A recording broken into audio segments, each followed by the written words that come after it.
Okay, my name is Lawrence McGlynn, and you are listening to the award-winning Philadelphia Hall Monitor here on WPPM 106.5 FM in Philadelphia, on Comcast Channel 66, and streaming live at phillycam.org. You can find us on Twitter at Hall Monitor WPPM, on our website www.hallmonitor.org, or on Facebook at PHM Tonight on the program, Lance Haber will get us caught up on all the doings regarding SEPTA, and he'll also discuss the recent water rate hike. Vanessa Maria Graber will report on recent Supreme Court decisions, and Denise Clay Murray and I will preview tomorrow's City Council meeting. So let's start off right on it and bring on Lance Haber. Good evening. So I want to just say, normally I don't get to introduce the subject by saying there's good news. But there is, if you're a SEPTA rider, if you're someone who needs it to get to work, to get to school, to get to your house of prayer, doctor's appointments, even if you needed to visit friends or go shopping, there's good news. The service cuts off the table. The 20% cuts will be rolled back. The 45% cuts that were going to happen on January 1st are not going to happen. Everybody will have the service that they had in last August, last July, last June, and last spring. There'll be no overhaul, no across-the-board cuts. Night service will be there if you're fortunate enough to have Phillies tickets. And I think the way that they're playing, I use that word, fortunate enough to have tickets. I think they're sold out. Or if you have Eagles tickets, which means you fortunately have a lot of money in your pocket, your train is going to go. SEPTA tried to cancel it. They couldn't get away with it. So that's the good news. There is bad news, and that is unless when I say we, I'm a plaintiff in the lawsuit, which is different than my job as reporting for Philadelphia Hall Monitor. Unless we, the plaintiffs, can win in court, the fare increase, the 21% fare increase, is going to go through. So before I talk a little bit about the fare increase, I thought I'd do a little bit of a quote-unquote inside baseball. How did we get here? So the thing is that SEPTA, when it announced this doomsday budget, said specifically that they were going to have to, by law, have a balanced budget. And therefore, if they didn't get the money from the state, they were going to have to. They had no choice, absolutely no choice. They had to cut service by 45%, and they were going to do it in two stages. 20% only on the city in August, and then the rest of the cuts would be on January 1st. And at that point, they would start eliminating regional rail lines. So the first round of cuts were 32 buses in routes in the city were completely eliminated. Another 50 buses had their routes shortened. Now, it's kind of interesting that SEPTA says it's not eliminated, that's just shortened. And then 20% across the board cuts. The regional rail lines had no across the board cuts, no lines eliminated. They were having some reduced service. So I went to court, as we've talked about. I've been active reporting and participating in SEPTA issues for many, many years. Those of you who remember me when I wasn't gray and had a few more muscles and a few less pounds might remember that I had been winning SEPTA cases for many years. So I went to court to have the service cuts done, put away with, the service rolled back, because SEPTA has this thing called the Service Stabilization Fund. Now, all along, SEPTA had been saying, even under oath, that they could not use it to make sure that the service stayed, that they could not use it. They called it their checkbook, and they said they couldn't use it as stopgap funding. When we sued and we got into court, SEPTA's general manager said a few things that were really, really disturbing and just laid the groundwork for it. Here's what we did. We asked him, is it true by law SEPTA has to have a balanced budget? And the general manager of SEPTA on the witness stand after taking the oath said, no, that's not true. He had been saying that, but that's not the truth. When we asked him, well, after you discovered it wasn't the truth, what did you do? Did you tell everyone? Did you go back and have other hearings? And he said, no, he just stopped saying it. The next thing we asked was, what law is there that says you can't use the Service Stabilization Fund as a stopgap funding measure? At that point, he was on the stand under oath, said he was unfamiliar with the law and he didn't know. We brought on the person who passed the law, former Senator Fumo, who, yes, is a convicted felon, but he is the one who wrote the law and passed the law, and he took the stand and he said, the law is very clear. This is the purpose of the Service Stabilization Fund, because it's normal for SEPTA to pass a budget before the state passes a budget, and for SEPTA to have some cash on its balance book that it could use until the state passed a budget. So the court, hearing all this, ruled in our favor and said the service had to be put back, no more service cuts. The buses start rolling, the trains keep going to the Phillies and Eagles game, no cuts whatsoever. Here's where it gets really confusing, to me at least. SEPTA said they were going to appeal because they thought that was wrong. And then the general manager said, but we have this other pool of money we've never mentioned before, that all we have to do is ask the governor if we can use it. And now we're going to ask the governor if we can use the capital dollars that are not attributed to any project yet, if we can use those as stopgap funding. Now, remember, in the beginning, he said, we don't have any choice. We have to cut service. We have to cut service on the first day of school. For some bizarre reason, he came to the conclusion that he had to disrupt the first day of school for all of our students. Now he's saying it's not the lawsuit. It's not what the plaintiffs, it's not what these people did that's going to change it. It's now, I've noticed that people are suffering when we cut 20% of the routes, and I don't want them to suffer anymore. So I've sent a letter to the governor asking if we could use the money from this other funds that's there. Now, I think most people should be willing to ask, well, if that money was there before, why didn't you tell us about it? Why didn't you say, hey, here's some money we could use, and here's our choice. We could either use some capital dollars that we're not using right now that we intend to use 5 years from now, or we can cut 45% of the service. You, the riders, you, the public, you, the taxpayers, you, the local governments, which would you prefer us use? Use money that we're not using now so we don't have to cut the service by 45%, or cut the service by 45% and keep the money in the bank so 5 years from now we'll have it. I think almost everybody would say, well, wait a minute, if you're cutting 45% of the service, doesn't that mean you need 45% less capital dollars? So aren't some of those capital dollars freed up if you cut the service? If you close all the regional rail lines that you're projecting, close all the bus lines that you're projecting, close all the subway stops you're projecting to close, well, then you don't really need the same amount of capital dollars. So of course, use those dollars to keep the system operating, at least for 2 years, and let people continue to fight and advocate for additional funding. And I have been asked this question, and I want to be as clear as I can on it. Will SEPTA need additional permanent, dependable funding? The answer is absolutely yes. That is not the question that I've been asking. SEPTA will need money. The questions I've been asking is, do they need it now? And obviously the answer is no. At this point, not even SEPTA says they need it now. They found a fund that allows the service to continue. And the second thing I've asked is it morally right and even effective to use SEPTA riders as pawns in SEPTA's game to try and get more money from the state legislature? And I believe it's morally wrong to use poor and working people as political pawns. But even if you have no morals, if you're amoral or you're immoral, isn't it obvious that it didn't work? SEPTA purposely cut service on the first day of school to disrupt as many families as possible, and then SEPTA hoped that they would scream and cry, which they did, but it didn't change what the Republicans in Harrisburg were doing. So as a strategy, attacking the riders and threatening the riders and taking the buses away from the riders doesn't work as a strategy.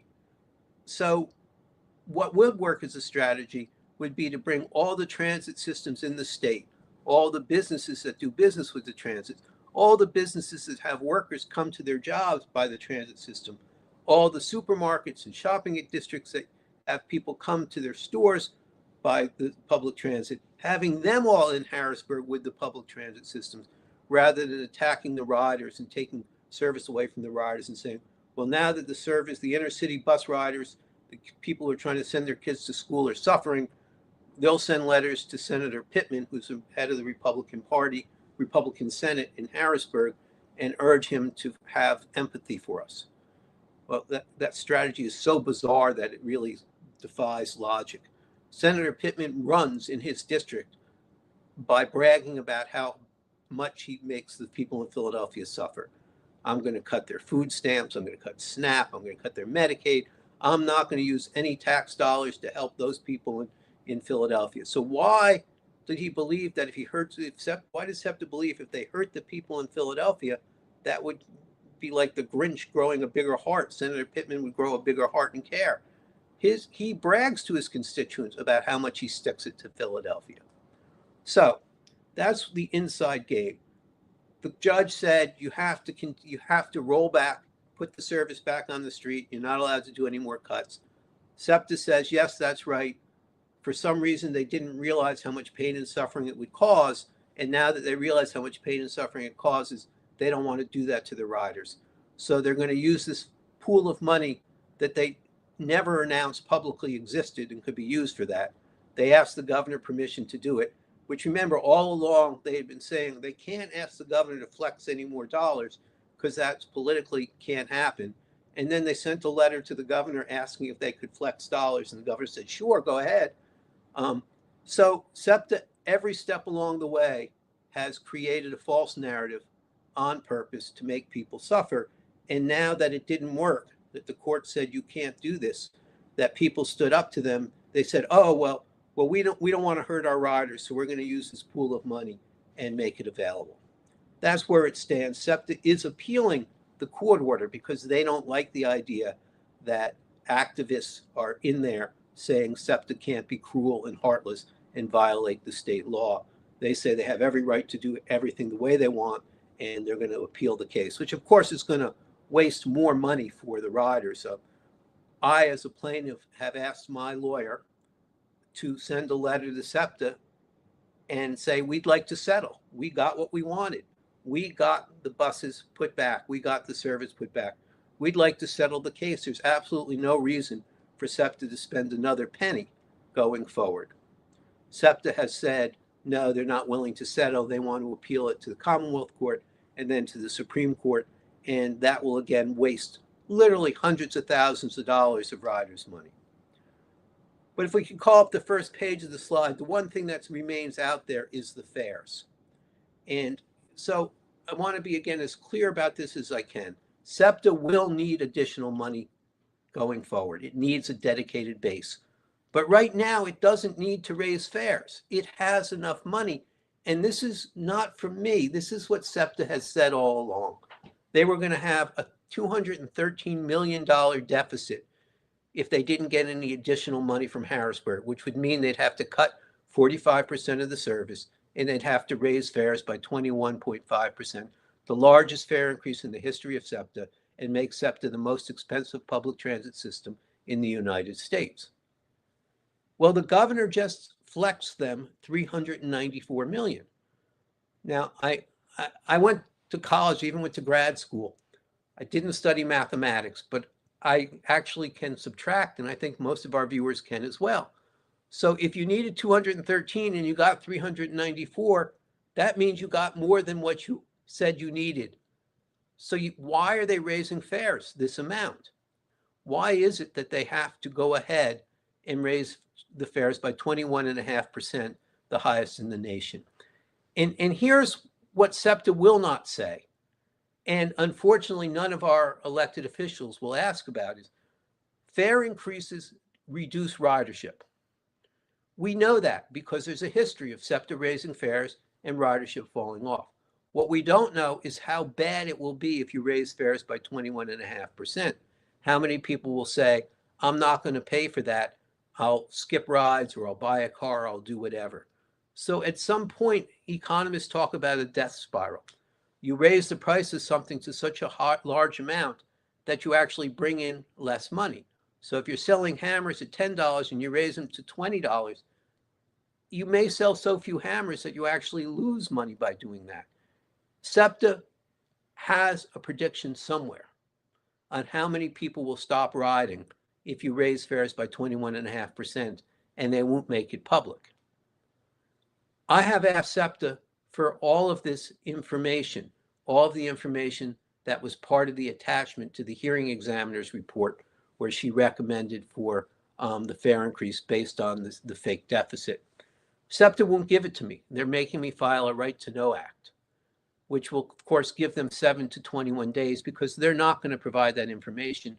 They're going to deny it, and they're going to make me use courts to get that information. And this is information that was made public that they have now scrubbed from their webpage, that I want to be able to show people how many fewer rides are going to be and whether raising the fares by 21.5% really even makes it. Forget the human suffering. Forget where are people going to find the money to pay for it. Does it even make economic sense? Will it actually bring in more money for SEPTA or less money for SEPTA? And I'm saddened that our mayor won't ask that, our council president won't ask that, all the leading progressive members of the Working Families Party won't ask that, all the progressive legislators who are saying we're really concerned about SEPTA, they won't ask that question. And here at the end of the day is the problem. If we don't recognize that people are struggling economically and say those people who have to pay for SEPTA are going to take the money away from something else. And what are they going to take the money away from? Well, they're either going to skip on food, or they're going to skip on medicine, or they're going to skip on some other bill, a water bill, a gas bill, an electric bill. There's no magic. If you may have X number of dollars coming into your budget and you have to pay 21.5% more for SEPTA, that money's going to have to come from somewhere. Remember, the mayor said that the city workers should only get a 3% increase. And here's the city raising gas bills, raising water bills, and raising SEPTA fares.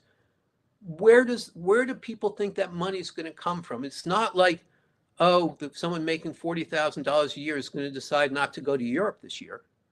Or they can go to budget counseling and decide, you know what, no more designer suits. I'm no longer paying $3,000 for a suit. People who are struggling are usually incredibly good about budgeting, but there is a limit. When prices go up, when fares go up, when utility rates go up, it has the money squeezed out of someplace. And unfortunately, all too often, that's taken away from the cost of maintaining health. So when we look at the economic models, we say the first thing someone gives up is painting their house, then repairing their house, then repairing their car, and then finally they take it out of their own body. They don't get their teeth fixed, they don't get the hearing aid they need, they don't buy all the medicine they need. And so we are not asking that question, but we should be. And that's the insider's game. Again, SEPTA lost in court. Once they lost in court, they said, oh, well, we have this fund of money we can use. We just didn't tell anyone about it. And now that we've been ordered to put the service back on, we're going to use this money because we now recognize that if you cut service by 45%, people suffer. Somehow they didn't know that before they did it. And because SEPTA won't settle the case, and we wanted to settle the case, and we wanted to have some information about whether some of the fares could be rolled back, they refused to do that. We're going to be in court, which again is going to cost the riders more money, and we're going to go ahead and fight over the fare increase because the numbers simply don't add up. I've been astounded by this entire sequence of events from the time we started to know what they were planning up until really the last couple of weeks, when SEPTA had to admit they had not read Act 44 and they didn't know details of their own budget. And then all of a sudden, well, we can't use any of this money. It's going to put us in the red if we use this money, but we're going to use other money that we have. It's stunning to me. Stunning. All right. Well, Lance, go ahead. No, you're right. And it's upsetting. Yeah. Again, SEPTA will need a dedicated funding source going forward. But that's not an excuse for turning poor and working people into pawns in their game. It's not an excuse for lying. It's not an excuse for manipulating. It's simply something that we should find a way to win by treating people humanely and decently and doing what SEPTA should do, which is put the riders first. And the last part about that, and we've talked about this off the air, when they said August 24th was the day that we're going to do this, for a split second, I said, well, why August 21st? Why not the first of the month? Like, it didn't make sense. And then it hit me. First day of school. And that was designed, like you said, to, to bring that maximum pain to their own people. There's only two ways to think about it. One is they were too ignorant and stupid to know it was the first day of school, which, if that's the argument you want to make, okay, but that doesn't really make them look very competent or good. Or second, they knew exactly what they were doing, and they did it on purpose to inflict pain to as many people as possible. I don't believe they're stupid. People who rise to be general managers of $1.5 billion business typically aren't stupid. Maybe if they inherit the business, they had some congenital issues. But this is a man who's worked his way up. This is a board that's filled with lawyers and accomplished people.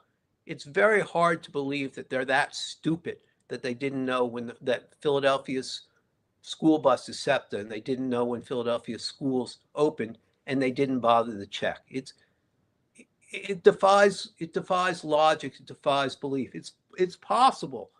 But if that's true, every one of them should be fired tomorrow. Yeah. That they didn't even think about it is worse than they thought about it and they purposely inflicted the pain. Yeah. All right. Well, Lance, thank you so much for that. And we'll be interested to hear what happens next. And now we'd like to bring on Vanessa Maria Graber. Vanessa, how are you tonight? Hey, good evening, Lance. Well, I'm hanging in there, and I'm here with another update from the Supreme Court. Well, I'll just it's another one of those things where every time we hear from the Supreme Court, it's usually not good for anybody, especially Philadelphians. Yeah, one thing's for certain, it has not been a slow news week, right? Or even a slow news summer. A lot has happened, and just hearing Lance's recap of the SEPTA saga, which seems like it's not over yet, just means that we'll have to continue covering those stories. So this time around, I have updates on two cases. One that has to do with a Supreme Court ruling about racial profiling against immigrants in Los Angeles. And the second Supreme Court case, well, it's actually two cases wrapped into one, about the legality of Trump's tariffs. So I'm going to start with the racial profiling case because that one has been widely circulated around social media. And so for folks who were not aware, the Supreme Court issued a decision this week, which essentially clears the way for racial profiling during immigration raids, but specifically in Los Angeles.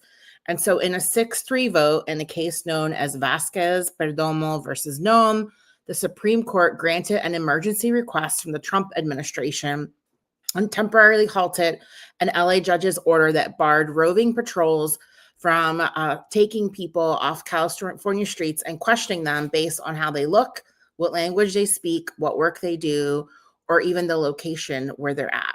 So both the Los Angeles Federal Court and the Ninth Circuit Court of Appeals had ruled that these actions amounted to illegal profiling. And so that court case has not been settled. There was a temporary injunction that was issued. And so what the Supreme Court did was grant the federal government's request for a stay or a pause of a temporary restraining order. The case is going to be further litigated on September 24th. But the court judgment, according to the ACLU, says that it reverses a judgment from two lower courts that bars immigration agents from stopping individuals without reasonable suspicion and from relying solely on 4 factors, alone or in combination, which I just mentioned, which is race or ethnicity, speaking Spanish or English with an accent, a presence in a particular location like a bus stop, car wash, or agricultural site, or the type of work that a person does. And so this is only lifting a temporary injunction. And so the case goes back to court on September 24th, where that lower federal district court will hear arguments on whether to issue a preliminary injunction. And they're going to assess whether or not the government, specifically ICE, engaged in unlawful tactics. And so this has been circulating widely on social media. And I think it's just important to note that this is one step in a process. There's more hearings to be held. And so I actually got to attend One Day Law School for Journalists. And one of the workshops that we learned about last month was how federal injunctions work. And I was really glad to attend that workshop so I could understand what this meant. And so initially, and Lance could speak to this too, right? Like initially, when a lawsuit is issued about something happening that's illegal, a temporary injunction is issued first. It gives the judge time to review the merits of the case, and then they decide whether or not there's a more permanent injunction. And so in the case of SEPTA, they were temporarily asked to pause all of the cuts and the service cuts and all of that until the judge ruled. And so this latest ruling by SEPTA is a more permanent ruling. So that's what we're waiting on this case. So I know a lot of people are saying they legalized racial profiling. That's not entirely true. They are just lifted the injunction that's prevented the Trump administration from doing this right now. But it is entirely possible that when the case goes back to court, the judges can still rule that this is unconstitutional activity. So that's just something I wanted to clarify. For many civil rights advocates, this is a loss, and people feel like, okay, this is the first step into legalizing racial profiling. But again, this is really specific to Los Angeles right now. Although I suspect we'll start to see more cases like this from Washington, D.C. and from Chicago, given what's happening right now. And I don't know if you remember, but an earlier Supreme Court ruling changed the way that we look at these district court rulings, which now they are not applying to the whole country. They're only being applied to the location where it's at, which is why this ruling is specific to Los Angeles and doesn't apply everywhere, not yet at least. All right, and we'd like to bring on Denise Clay Murray here on Philadelphia Hall Monitor. Hi, everybody. Hey, Denise. I guess I thank you for clarifying that particularly the racial profiling thing is specific to Los Angeles. But my fear, especially since I've lived in the Philadelphia area my whole life and I've seen the Philadelphia Police Department do the kind of things that put them under federal receivership for years, is that police departments and ICE agents aren't going to read the fine print on that ruling and think, oh, we can do this everywhere. And, that's kind of my fear. Like I said, I'm glad that you clarified it. And I wouldn't be at all surprised if the Supreme Court decided ultimately that, yeah, you can do this everywhere. But the fact that you can do it anywhere should really terrify everyone.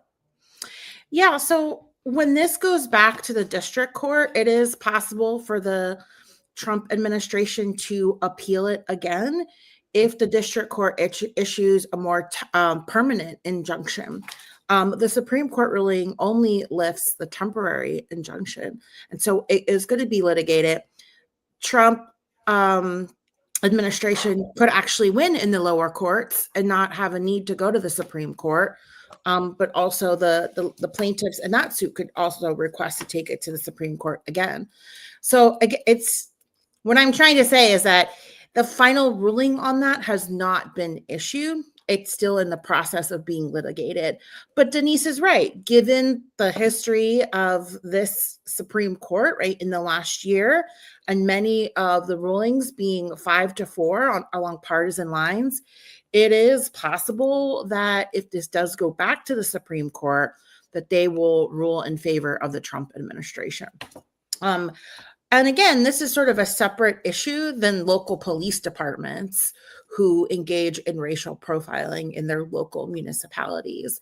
This, again, is litigating whether or not ICE can engage in racial profiling, which the fact that we're even having this conversation in 2025 is a bit surreal given everything that went on in 2020, right? And this whole idea that, not idea, but all the data that shows that Black people, Latino people, and other people of color are disproportionately profiled, harassed, arrested, and abused by police. And again, it's not clear whether or not the lower court will find in their favor, but we'll have to keep eyes on this case and keep you updated. I do want to move to the second case, which is the case about tariffs. And so, as you know, the Supreme Court did a ruling that was not a definitive ruling on the case, but they granted an unusually quick hearing on the two cases that are being litigated right now in the lower courts. And they actually skipped the appeals court process. So it went first to the district court. And then instead of appealing the verdicts, which both cases and both courts found that it was illegal to impose these tariffs. And so instead of trying to appeal that in the appeals court, they went right to the Supreme Court. And the Supreme Court is agreeing to hear this case in November. And usually when people send stuff to the Supreme Court, it can take years for it to get heard. So the fact that this is getting heard immediately is quite unusual. And this involves the two tariffs that Trump has imposing. So you might have heard of the fentanyl tariffs, and that's on Canada, Mexico, and China. Those tariffs are being imposed by the Trump administration because they claim that those countries have been facilitating the flow of fentanyl into the country. And so as a consequence for them not doing enough to control the spread of fentanyl, again, according to the Trump administration, they're imposing these tariffs.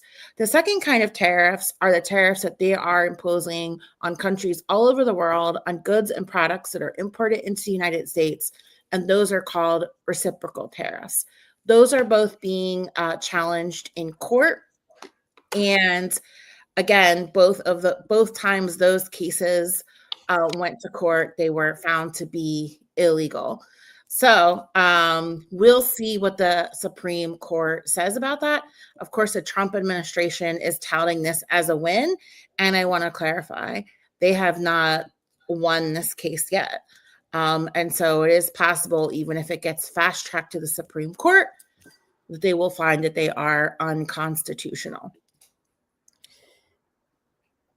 When you look at that's a direct hit on the economy, wouldn't you agree? The fact that you have these tariffs for places where we do a lot of trading with, and it's September. People are going to start Christmas shopping any minute now. And there are certain things the United States doesn't make, and there are also certain things that no matter how we try, you have to get the parts from somewhere else. And you can already see some of the damage it's doing to the economy. I guess that was should have been or might have been part of the reasoning why it's being fast tracked. Yes. And these lawsuits were brought by two small family-owned businesses. One was called Learning Resources and Hand to Mine, and they challenged the tariffs on the fact that they said that they would cost them $100 million in 2025, nearly 45 times as much as they paid in 2024. And so that's a lot of money. And that's just, these two plaintiffs. So it's in the billions of dollars that it could cost entire industries. And a lot of small businesses rely on that. I would say it's less a problem for the customer and more of an immediate problem for small businesses where most of their products come from these countries where there are really high tariffs. And the law that Trump administration imposed to do this was called the International Emergency Economic Powers Act, that was passed in 1977. And it was meant to deal with any unusual and extraordinary threat, which has its source in whole or substantial part outside the United States to the national security, foreign policy, or economy of the United States. And so it allowed, president to declare a national emergency and allowed them to regulate the importation of goods and property from any foreign country. And so I think the way that they're using this act and imposing the tariffs, which is traditionally something, legally speaking, only done by Congress, is illegal. So it will be interesting to see if the Supreme Court does rule in favor of the Trump administration, and what grounds, what evidence they're citing as this being a legal invocation of that. But yes, if these tariffs, which have not been paused yet, I want to clarify that too. Just because the Supreme Court has heard the case and 2 lower courts have found that they're illegal, that has not stopped the tariffs from going through. So until the Supreme Court rules on it, the tariffs are still in place. Now, Supreme Court Justice Amy Coney Barrett said in an interview earlier this week that the court is not Donald Trump's rubber stamp. No one tells them what to do. They are thinking independently. And, you kind of, in the words of, Jay-Z, we don't believe you. You need more people. And, it's going to be interesting to see, if she's actually telling the truth about that with these particular rulings, particularly the one on the tariffs, because like I said, that's a direct hit to the economy. And all you got to do is look around. Iron Hill Brewery just announced that they had shut down 3 of their stores as of this morning. One of them being the Iron Hill Brewery on Germantown Avenue in Chestnut Hill.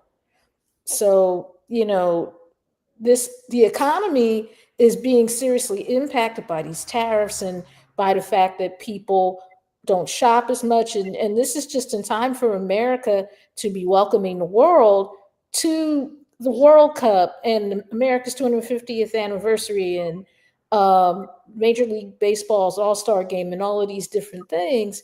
And folks may not attend any of those events because they're broke.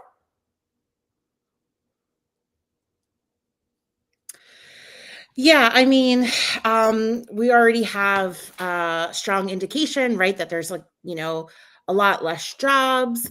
Again, with these public transit hikes, the water rate hikes that we're going to talk about soon, it's seeming to pile on people. But before we end this segment, I wanted to play a 1-minute clip. It's short, from Sonia Sotomayor, since you offered something that Amy Coney Barrett said. It's only fair to offer somebody from the opposing side. And she was on The View yesterday. She's been making the rounds. She was also on the Colbert Report. And one of the things that she said is that it's really important to read both sides, but especially the dissents. And so she is being asked about her dissent in some of these cases.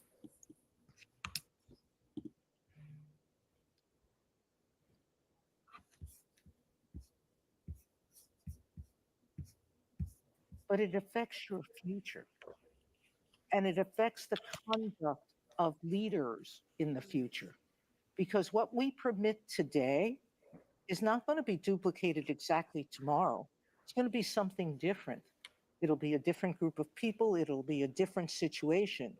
But once we've approved it, it sets a precedent that can be, in your judgment, because in the end, you're the people affected, right? Really bad.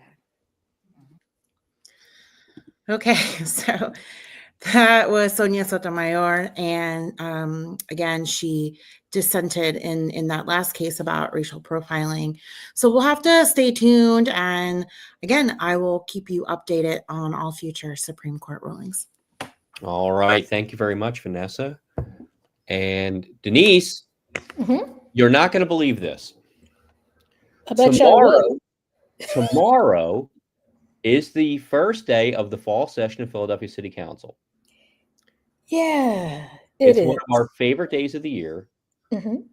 but there's going to be an added twist to it this year. Can you tell us a little bit about that? Yeah, the added twist is I am the new host of Philadelphia City Council Live on WURD, meaning that that voice you'll hear when it comes time to talk about some of the bills and resolutions and that kind of wraps things up for you when you have public commenters that are all saying the same thing 9 or 10 times will be me. I just got the gig last week, and it's so I've been a substitute host from time to time, but now I'm hosting the program. And on the one hand, I'm really excited about it because it's a chance to do something that I really like doing in terms of talking about city council and city government and what it does. But in another thing, it's also, it's also a bit, I'm a little bit nervous about it because, you live radio is not for sissies. I mean, if you've, just watching and listening to Hall Monitor and seeing what happens sometimes when stuff comes up that we didn't expect. Live radio is not for sissies. It especially isn't for sissies when you're covering Philadelphia City Council and you're having to, make sure that people understand what's going on, from minute to minute. Fortunately, I will have Lawrence McGlynn helping me make the bills make sense for all of you who listen to the show. And we'll also have members of city council come on. We'll have the council person of the week, and they'll come on and talk a little bit about what's going on in their district, what's going on with bills that they've introduced, and those kinds of things. So my goal is to make it a program that, after you've watched Hall Monitor on Wednesday night, you better understand what's going on in city council, because I believe that city government is the one reality show we do not watch nearly enough. Right. It's like Survivor on steroids. Yeah. And one of the reasons why I love doing this show and why I'm excited about doing that is because we need to spend more time watching that particular reality show, especially since the reality show that's going on locally and nationally in terms of the state legislature and the national legislature is so crazy. You need to know how that affects your local law, your local government. So it's going to be interesting to do this, and I'm looking forward to it. No, you're absolutely 100% the right person to be doing this. And I'm honored to be your sidekick for part of it. So I'm excited too, but I'm very excited that you're doing this. You're the right person. You know what you're talking about. And you have the other thing. You enjoy it. That's one of the key parts of doing a show like this. You got to enjoy it. You got to love being there, and you do. Yeah, and the thing is, I enjoy it so that way maybe I can make the listeners enjoy it enough to want to pay attention and to want to get involved. Yeah.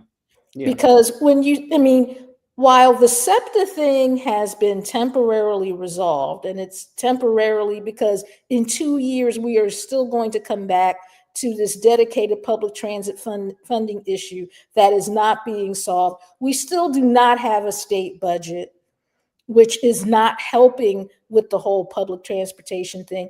And Governor Josh Shapiro pretty much told you, on Monday, if any hope you had of public transit actually being addressed in this budget, it's not going to happen. And we're not even going to talk about the Trump administration and some of the fun stuff it has in store for us, on the outset. But I really hope, and it's the same hope that I've always had with this program. I really hope that if nothing else, we get people to pay attention to what's going on with their tax dollars, in their name, what their government is doing. Because I don't think we pay attention to that enough. And we need to, especially since you have job numbers that would indicate that there are a lot of people who are out of work. Yeah. And that's, if you're out of work and you have to go from paying $2.50 one way to take the subway to paying $2.90 one way, and I don't even want to think about what it's going to be for regional rail. My guess is I'm already paying $7.50 to come into the city from Wilmington. It's probably going to be $9 or $10 now. Yeah, and that really adds up. Oh yeah, it does indeed. And those are the kinds of things that we're going to be, that hopefully council will take on this year.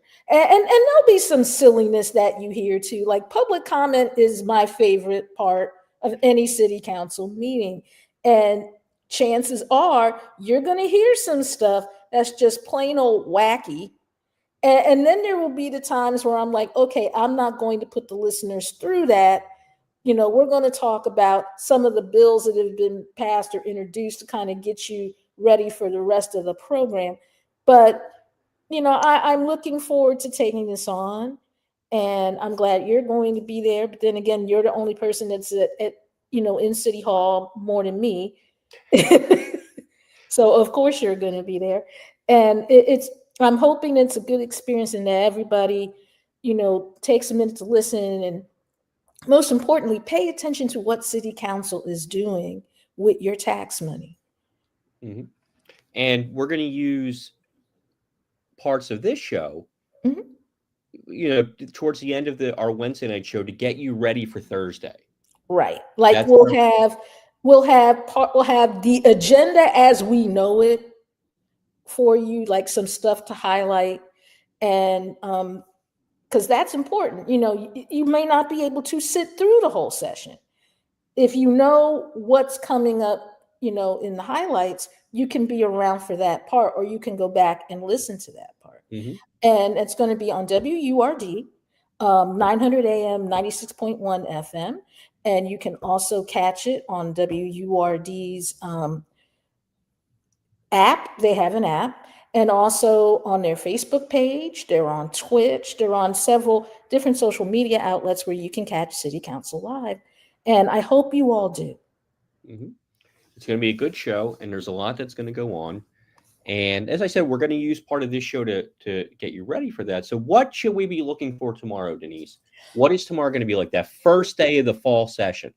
Well, probably the biggest thing that everybody's going to be watching out for is what Mayor Sherelle Parker does with Ketsi Lozada's bill that was passed, that regulated, certain businesses and gave them a curfew. We're probably going to hear from a lot of folks in the business community who are like, we don't think that bill should have been passed. We don't like it. We want you to not sign it, and that kind of thing. We're going to hear from them, but we're also probably going to hear from the people who are like, yay, can you please sign this bill? Mm-hmm. Now, what people need to understand is, if the mayor does not sign a bill that's been sent to her desk 10 days after it's been sent to her desk, it becomes a law on its own. It's called a pocket. It's like a pocket passing or something. No, that's pocket veto. That's when you decide you're not gonna go either way on that. You're not gonna touch it.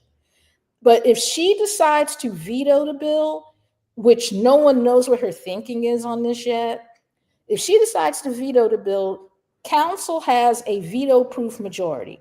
You know how in council it requires 9 votes to get anything passed? Well, if you can get 12 votes, that means it's veto proof. That means no matter what the mayor wants to actually do with the bill, you have enough votes in council to get the bill turned into law on your own without her signature.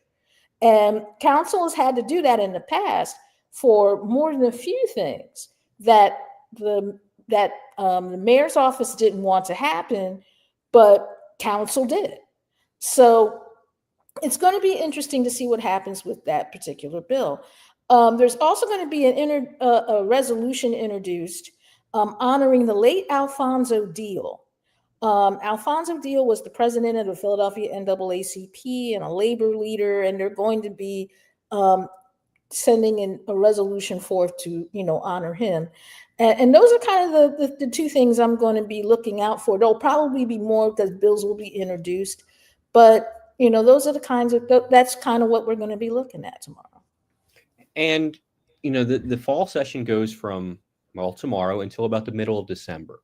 Mm-hmm. Do you have a feel as to what the tone or the general sentiments or the big issues for this session are going to be? I think that Mayor Parker's home program is going to take center stage, because you don't just borrow $800 million without someone saying, okay, we've given you $800 million. What's the scoop? So I think that's going to be talked about a lot. And I also think that the Sixers Stadium is going to make a comeback. Yeah. It's going to be in South Philadelphia with Citizens Bank Park and Lincoln Financial Field and the Xfinity Center, which is going to be torn down so it can to make way for this new stadium. But I think that the process of trying to get on the same pages to, for what it's going to look like and stuff is going to happen with this session. But I think it's not going to happen right away, because there's still that matter of developing Market East. Macy's is gone. They're still trying to figure out exactly what to do with that space. You have parts of the fashion district that they're still trying to figure out what to do with. Market Street East needs some economic development.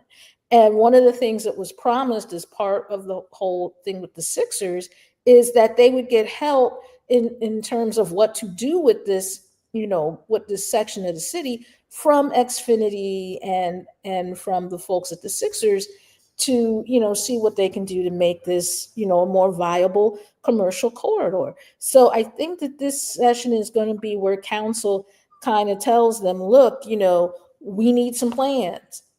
We're going to come up with some plans. You need to come up with some money. And that, I think that's going to be something that comes up in this session too. Right. And I think that development of Market East, or at least that plan for it, is the prerequisite to an arena deal being completed. Exactly. Because I think council learned its lesson last time. Yeah. Yeah. And I agree that the home initiative, I think, is the big thing I'm keeping an eye on. Mm-hmm. $800 million. We're still not exactly 100% sure what this all goes for, right? Heck, we're still trying to figure out what the $100 million for the wellness thing was. Right. Where did that end up? So there's a lot of questions for a lot of money. Yeah. And, I think that someone at the city is just trying to make sure that no one ends up paying $259 a month for a Geo Metro. Like one of our co-hosts did at one point, who will remain nameless, protect their identity. But it's true. There are a lot of questions about these things. So tomorrow morning, the way it's going to work, there are no presentations. City Council will start at 10 a.m. and Council President Kenyatta Johnson starts on time. So it'll be 10 a.m. With no presentations in the beginning, usually when they give out proclamations and things like that, people come up and speak. There won't be any of that tomorrow. So that's going to move things along a little bit. There could be a lot of legislation introduced, though, because, the council members were off all summer. And not when I say off, I mean not meeting. They weren't all at the beach the whole summer. They probably have a lot of things that they might want to get on, maybe streets issues, people calling their offices about potholes and other things like that that need to be addressed through the streets department. So maybe there's going to be some legislation about things like that, and maybe some bills that they had prepared over the summer that they really want to get going. So you could see a longer session in that regard. That's possible.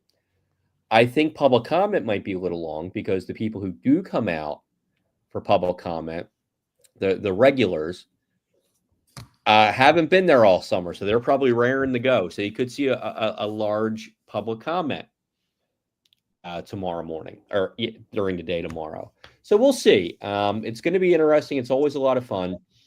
And I think, like I said, starting tomorrow and going through this fall, there's going to be those big issues, the home initiative, what could be going on with an arena, and economic issues. I think those are some of the big things you're going to be seeing this fall. And then who else knows what's going to pop up? It feels like, we have a handle on things, and all of a sudden something comes out of left field that we have to deal with.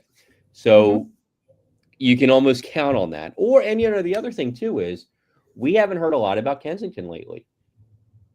So what is happening in Kensington? Is anything happening in Kensington? So I think there's a lot of questions there too. So these are, and the first special committee on Kensington meeting is going to be next Monday.